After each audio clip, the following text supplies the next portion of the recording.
भैया बहनों, आज हम लोग संधारित्र के संयोजन पर आधारित आंकिक प्रश्न को सॉल्व करेंगे।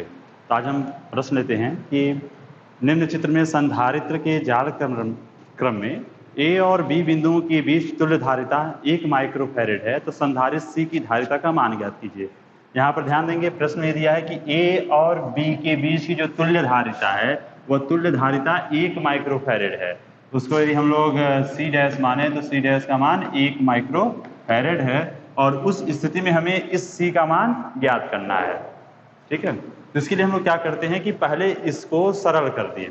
तो यहाँ देखिए, पहले हम लोग यहाँ पर देखते हैं कि कौन श्रेणी क्रम में है, कौन समांतर क्रम में है, और धीरे धीरे एक एक स्टेप उसको हम लोग करते हुए इसको पहले सरल करेंगे। तो देखिए यहाँ पर आप देखेंगे, चाहे आप यहाँ से शुरू करिए चाहे कहीं से, तो पहले हम देखिए यहाँ से करते हैं। देख लेंगे कि यह दो बिंदुओं के बीच में दो संधारित्र जुड़े हुए हैं, एक 2 माइक्रोफैरेड और एक 12 माइक्रोफैरेड, और ये दोनों कैसे हैं? समांतर है।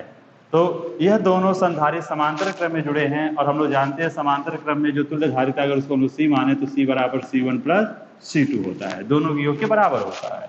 तो यहाँ पर इन दोनों का योग इस तरह से 12 और 2, 12 2 कितना हो जाएगा? 14। इस तरह से इनके जगह पर हम एक संधारित्र यूज करेंगे जिसकी धारिता कितनी हो जाएगी? अब 14 माइक्रोफैरेड।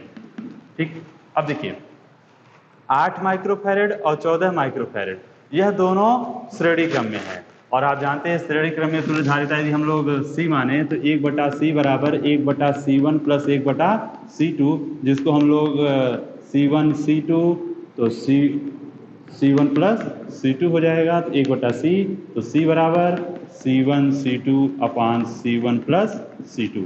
हम इसका उपयोग कर लेंगे डायरेक्ट। ठीक है, तो 1/, करने से थोड़ा सा झंझट से छुटकारा मिलेगा।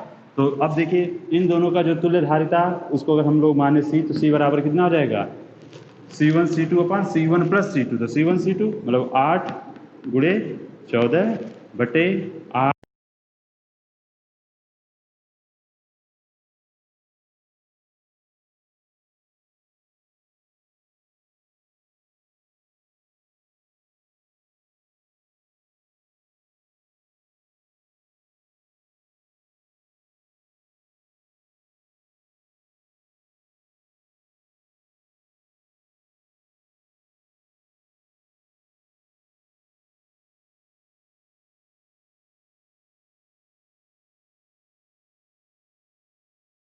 तो इस तरह से इन दोनों की जगह पर हम एक संधारित्र का उपयोग करेंगे तुल्य, और उसकी धारिता हो गई 5.09 माइक्रोफैरेड होगा।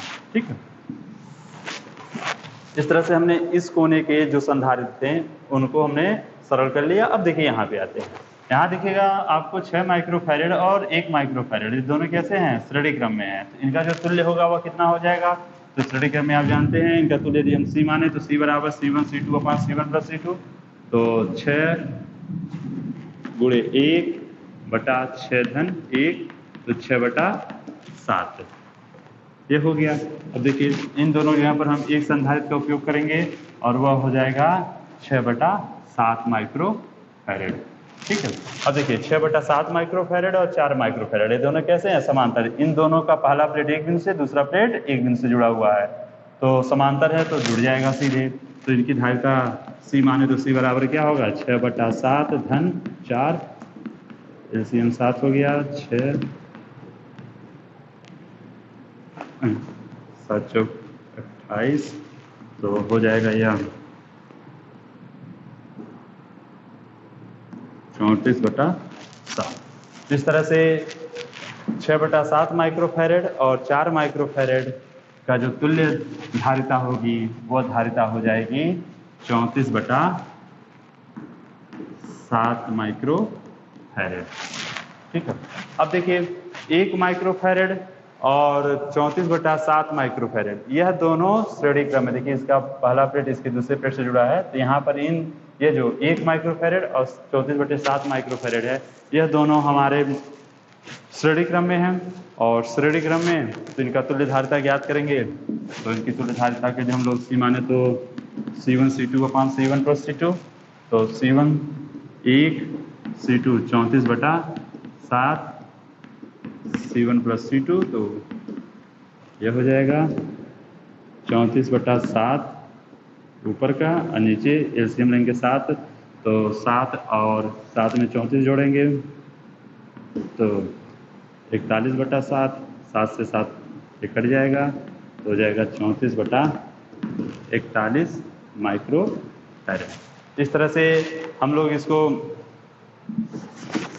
इन दोनों की जगह पर एक संधारित्र जो प्रयोग कर रहे हैं और उसकी जो धारिता है वह कितनी हो गई 34/41 माइक्रो फैरेड।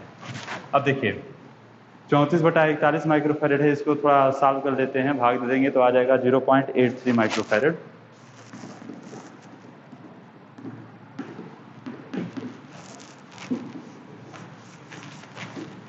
ठीक है, अब देखिए 5.09 माइक्रो फैरेड और 0.83 माइक्रो फैरेड, यह दोनों हमारे श्रेणी क्रम में समांतर क्रम में है, और समांतर क्रम में है तो इनकी जो तुल्य धारिता होगी वह कितनी होगी, जोड़ लेंगे। समांतर क्रम में तुल्य धारिता सीधे जुड़ जाती है। धारिता C बराबर C1 प्लस C2, तो C1 है 5.09 और C2 है 0.83, जोड़ लेंगे इसका तो 5.92 माइक्रो फैरेड। इस तरह से इन सब का जो तुल्य जो धारिता हो गई वह कितनी हो गई ए और बी के बीच में, यहाँ पे देखिए 5.92 माइक्रो फैरेड। इस तरह से आप देखें कि जो यहाँ पर जालक था उसका जो तुल्य धारिता जो प्राप्त हुई हमें वह मिली 5.92 माइक्रो फैरेड। अब प्रश्न में यह कहा गया था कि ए और बी के बीच की जो तुल्य धारिता थी वह 1 माइक्रो फैरेड दिया हुआ है। ठीक है, तो ए और बी के बीच की जो तुल्य धारिता है उसको हम C डैश माने तो C डैश बराबर 1 माइक्रो फैरेड है। ठीक, और हमको इस C का मान ज्ञात करना है। तो आप जानते हैं श्रेणी क्रम में है जो तुल्य धारिता होगी वो तुल्य धारिता C बराबर क्या होती है, तो C1 C2 अपान C1 प्लस C2, तो तुल्य धारिता प्रश्न में दिया ही है 1 माइक्रो फैरेड। ठीक है, तो इसका उपयोग हम लोग करेंगे, लेकिन ये थोड़ा सा लंबा पड़ जाएगा, इससे बढ़िया हम लोग ऐसे इसका उपयोग करें 1/C बराबर 1/C1 प्लस 1/C2 का। ठीक है, तो देखिए 1/C मेरा तुल्य धारिता प्रश्न में दिया है और वह मान है 1 माइक्रो फैरेड, तो तुल्य धारिता जहाँ पे 1 रख दिए। अब देखिए C1 के जगह पे C और C2 की जगह पर 1/5.92 रखेंगे, पक्षांतर कर देंगे तो 1/C बराबर हो जाएगा 1/1 माइनस 1/5.92। अब 5.92 एलसीएम हो जाएगा और हो जाएगा 5.92 माइनस 1 तो हो गया 4.92 बटा 5.92, तो C बराबर हो जाएगा 5.92।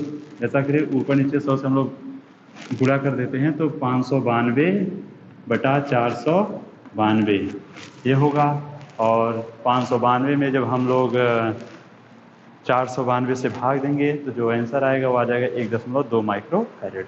इस तरह से C बराबर 1.2 माइक्रो फैरेड। ठीक है, तो इस तरह से जब आपको संधारित्र का संयोजन दिया हो जिसमें श्रेणी समांतर सब कंबाइन हो, उस स्थिति में आपको तुल्य धारिता ज्ञात करनी हो चाहे अन्य चीज़ें ज्ञात करनी हो, तो आप स्टेप बाय स्टेप एक एक जालक को आप लेंगे और उसको सॉल्व करेंगे, उनकी तुल्य धारिता ज्ञात करेंगे और आप उसका मान ज्ञात कर डालेंगे। इसी तरह से अन्य जो प्रश्न हैं उनको आप लोग सॉल्व करिएगा और जहाँ समस्या होगी बताइएगा, उसे सॉल्व किया जाएगा।